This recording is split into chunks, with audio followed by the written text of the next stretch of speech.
अब हम आते हैं अपने अगले टॉपिक पर। आतर्व चक्र के बाद जो अगला टॉपिक है, निषेचन एवं अंतररोपण, फर्टिलाइजेशन एंड इम्प्लांटेशन।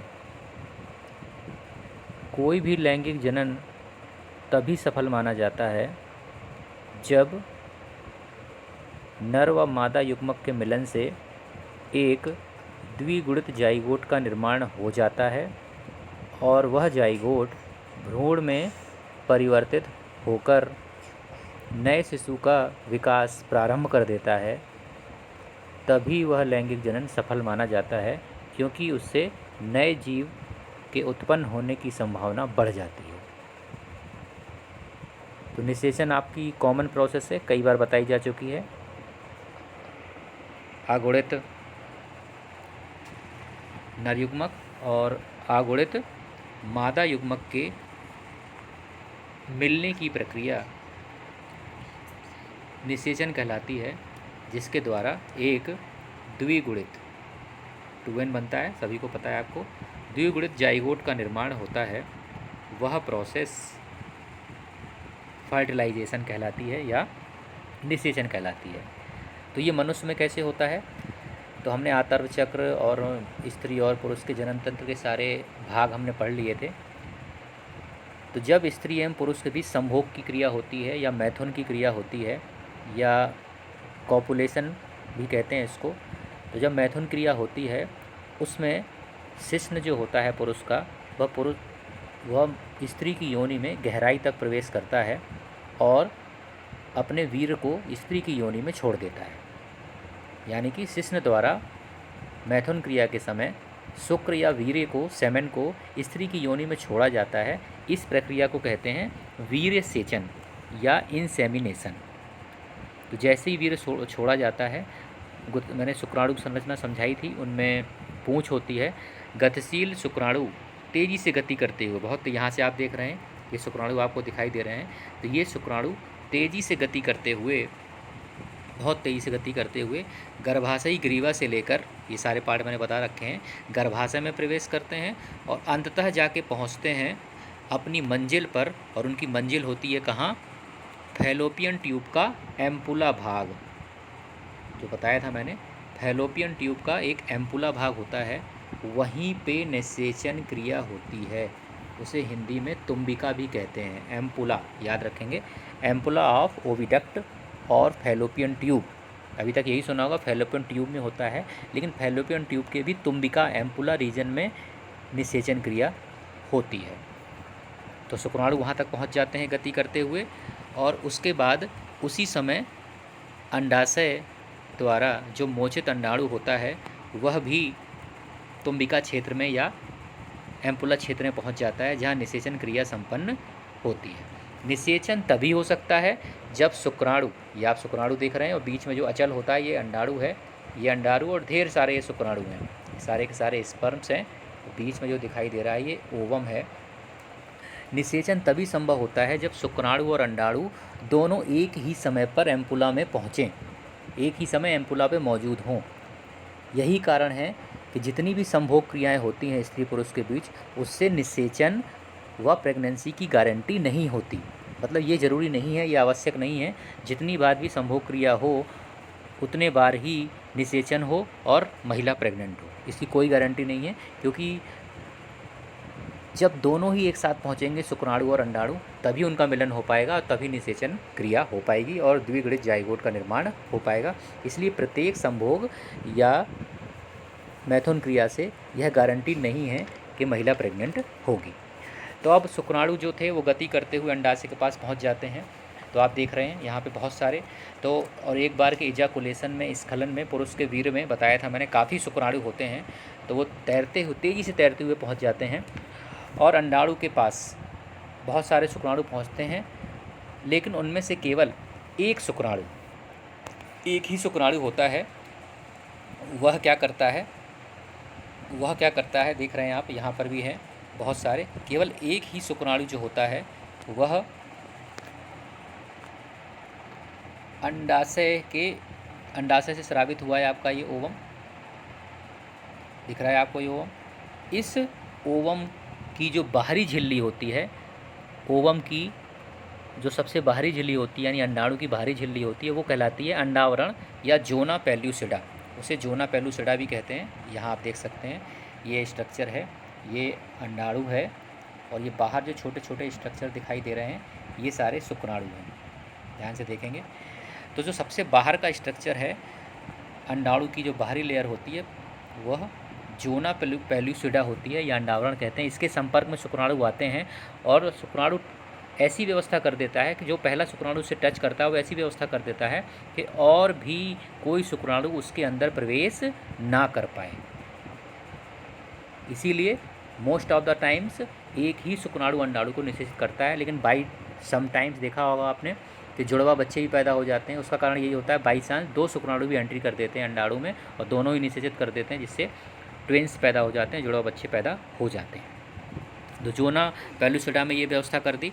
उसके बाद जो शुक्राणु का, ये शुक्राणु है, इसका मैंने बताया था ऊपर का जो फूला हुआ भाग होता है वह एक्रोसोम कहलाता है।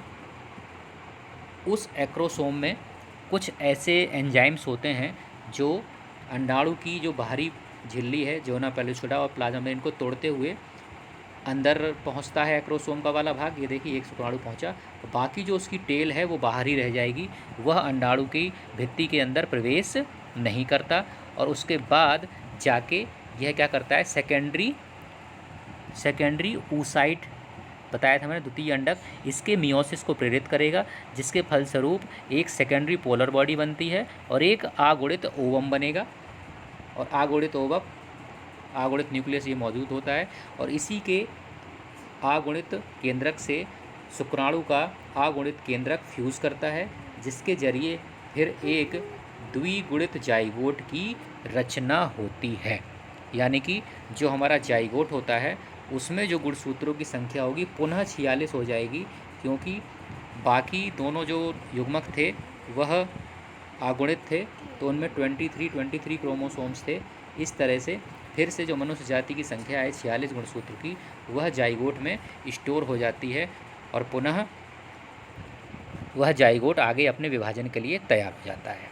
अब बात आती है,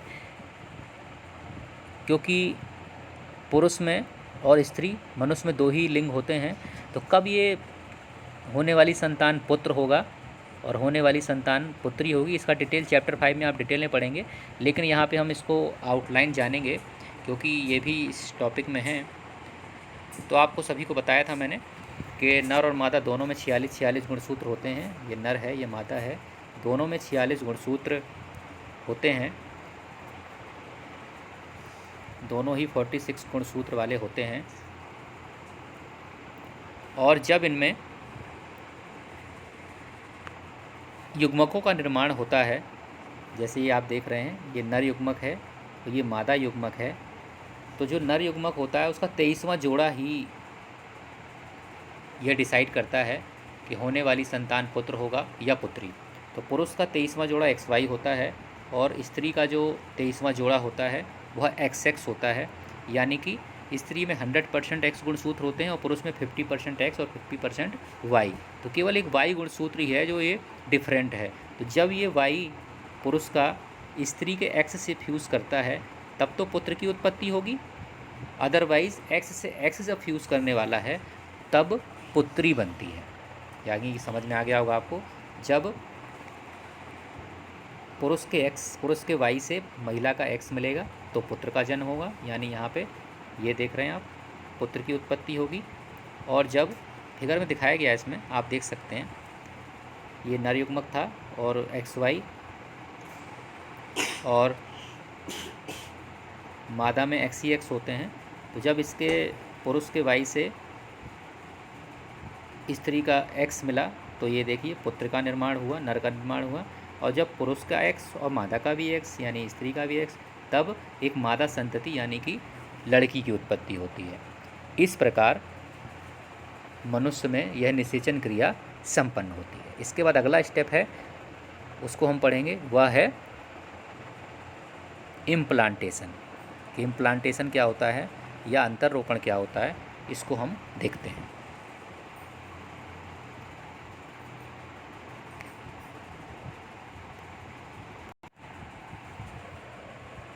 निषेचन की समाप्ति के पश्चात, यानी निषेचन जब समाप्त हो जाता है, उसके द्वारा एक द्विगुणित जाइगोट बन जाता है। ये सारे आपने देखा, यहाँ निषेचन क्रिया संपन्न हुई, एक द्विगुणित जाइगोट का निर्माण हुआ। फर्टिलाइजेशन जो क्रिया थी वो यहाँ पर संपादित हुई at the ampulla of the fallopian tube. उसके बाद जो अगला स्टेप है वह इम्प्लांटेशन है। और इस इम्प्लांटेशन में क्या होता है, इस इम्प्लांटेशन की प्रोसेस में जो जाइगोट बना था वह कई समसूत्री विभाजनों से गुजरता है। अब कोई अर्धसूत्री विभाजन नहीं होगा, क्योंकि गुणसूत्रों की संख्या आधी नहीं करनी है। अब सारे विभाजन समसूत्री यानी कि माइटोटिक डिवीजन्स होंगे। तो जाइगोट में सबसे पहले माइटोटिक डिवीजन से स्टार्ट होते हैं। तो जाइगोट जैसे ही बन जाता है वह इस्थमस, जो आप मैंने भाग बताया था इस्थमस होता है, वह अंडवाहिनी के इस्थमस से कहाँ की ओर बढ़ेगा, गर्भाशय की तरफ, क्योंकि जो शिशु जन्म होता है वो गर्भाशय के जरिए ही संभव है। तो जैसे ही जाइगोट अंडवाहिनी के इस्थमस से गर्भाशय की ओर बढ़ता है तो उसमें काफ़ी समसूत्री विभाजन होते हैं। यहाँ पे ये दिख रहा है आपको, ये ओवम है, ये फर्टिलाइजेशन हुआ, ये इस्थमस सक्रा रीजन, ये जाइगोट बना। अब ये जाइगोट लगातार समसूत्री विभाजन करेगा और इस समसूत्री विभाजनों के जरिए 2 कोशिका बनाएगा, 2 के बाद 4 बनाएगा, 4 के बाद 8 बनाएगा, 8 के बाद 16 बनाएगा। तो पहले 2 सेल स्टेज आएगी, फिर 4 सेल स्टेज आएगी, फिर 8 सेल स्टेज आएगी और उसके बाद फिर एक 16 सेल स्टेज आएगी। तो जो 8 से 16 स्टेज वाली होगी, जो ये दिखाई दे रहा है, 8 से 16 वाली जो स्टेज होती है वो मारुला अवस्था कहलाती है। मारुला या हिंदी में इसको तूतक कहते हैं। इसमें 8 से 16 कोरक खंड होंगे। तो ये जो खंड बने इनको हम बोलते हैं कोरक खंड, ब्लास्टोमियर्स, याद रखेंगे, कोरक खंड कहलाते हैं, ब्लास्टोमियर्स, ये कोरक खंड है। और जब 8 से 16 कोरक खंड बन जाएंगे तो वह संरचना मॉरुला कहलाती है। फिर यह मॉरुला भी लगातार विभाजित होता रहता है और जैसे ये गर्भाशय के नज़दीक पहुंच रहा है, देख रहे हैं विभाजित होकर ये गर्भाशय के नज़दीक पहुंच गया और गर्भाशय के नज़दीक पहुंचते ही यह ब्लास्टोसिस्ट में चेंज हो जाएगा। दिख रहे हैं ये अर्ली ब्लास्टोसिस्ट है, यहाँ पे जो ये पार्ट है ये अर्ली ब्लास्टोसिस्ट है या कोरक पुटी कहते हैं इसको, अर्ली ब्लास्टोसिस्ट।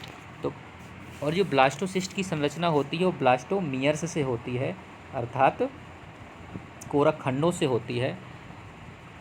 तो ब्लास्टोमियर्स जो ब्लास्टोसिस्ट में अरेंज होते हैं बाहरी परत में, वह ट्रोफोब्लास्ट या पोस्ट कोरक कोशिकाएं कहते हैं। और जो भीतरी समूह होते हैं वो बनाते हैं अंतर कोशिका समूह, या उसको हम कहते हैं इनर सेल मास। तो जो ट्रोफोब्लास्ट सेल होती हैं वह गर्भाशय के एंडोमेट्रियम, ये मैं बता चुका हूँ, गर्भाशय का सबसे भीतरी स्तर होता है, उसमें संलग्न हो जाता है पोस्ट कोरक यानी कि ट्रोफोब्लास्ट कोशिकाएं। और जो इनर सेल मास होता है वह भ्रूण के रूप में विकसित हो जाता है। ध्यान रखेंगे, जो ट्रोफोब्लास्ट कोशिकाएं थीं वो एंडोमेट्रियम से अटैच हो जाएंगी, पोस्ट कोरक कोशिकाएं, और जो अंतर कोशिका समूह है, इनर सेल मास है, वह भ्रूण के रूप में विभाजित हो जाता है, विभेदित हो जाता है। और जैसे ही ये गर्भाशय के एंडोमेट्रियम से अटैच होते हैं, गर्भाशय की दीवार भी तेज़ी से, बहुत तेज़ी से ये भी विभेदित होती हैं, विभक्त होती हैं और ब्लास्टोसिस्ट को, कोरक पुटी को अटैच कर लेती हैं। जो ये ब्लास्टोसिस्ट दिखाई दे रहा है आपको, ये ब्लास्टोसिस्ट जाके अटैच हो जाता है यूटेराइन वॉल से, यानी कि गर्भाशय की भित्ति से। और गर्भाशय की किस भित्ति से अटैच होता है वो? एंडोमीट्रियम, पहले ही बताया था मैंने, जो गर्भाशय का सबसे भीतरी स्तर होता है वो एंडोमीट्रियम कहलाता है, बहुत सबसे महत्वपूर्ण स्तर है एंडोमीट्रियम, इससे अटैच हो जाता है। तो जब कभी ब्लास्टोसिस्ट इस एंडोमेट्रियम से अटैच हो जाता है, उसी घटना को हम कहते हैं अंतर्रोपण या इम्प्लांटेशन। और यही एक परमानेंट सिंबल है, इंडिकेशन है प्रेगनेंसी का। जब तक यह ब्लास्टोसिस्ट अटैच नहीं होगा, जो कोरक पुटी है बताया था हमने ब्लास्टोसिस्ट, जब तक यह गर्भाशय की दीवार से अटैच नहीं होगा एंडोमेट्रियम से, women can not be said to be pregnant. महिला को प्रेग्नेंट नहीं कहा जा सकता। महिला को प्रेग्नेंट तभी कहा जाएगा जब वो ब्लास्टोसिस्ट जो बना था वो गर्भाशय के एंडोमेट्रियम से अटैच हो जाएगा, तब ही महिला प्रेग्नेंट कही जा सकती है। और वही घटना इम्प्लांटेशन कहलाती है। वही आगे बढ़ती है फिर भ्रूणीय परिवर्तन की ओर। विभाजन पूरा हो जाएगा, उसके बाद वो भ्रूण के रूप में विकसित होगा। तो ये सारी स्टेज स्टार्ट होंगी जब यह अटैच कर जाता है यूटेराइन वॉल से ब्लास्टोसिस्ट। यही घटना कहलाती है इम्प्लांटेशन या अंतररोपण। बहुत इंपॉर्टेंट प्रोसेस है। अगर ये इम्प्लांटेशन नहीं होता है किसी कारण से, यानी कि जो ब्लास्टोसिस्ट है वह गर्भाशय की अंतः भित्ति से, अंतः स्तर से एम्बेडेड नहीं हो पाता, अंतः स्थापित नहीं हो जाता, तो कई बार स्त्रियों में या महिलाओं में मिसकैरेज हो जाता है। वही मिसकैरेज होता है जब वो यूटेराइन वॉल से अटैच ना हो पाए। और जब तक यूटेराइन वॉल से अटैच नहीं होगा ब्लास्टोसिस्ट, तब तक महिला को प्रेग्नेंट नहीं कहा जा सकता। इसीलिए यह एक बेहद इम्पॉर्टेंट टॉपिक है अंतररोपण।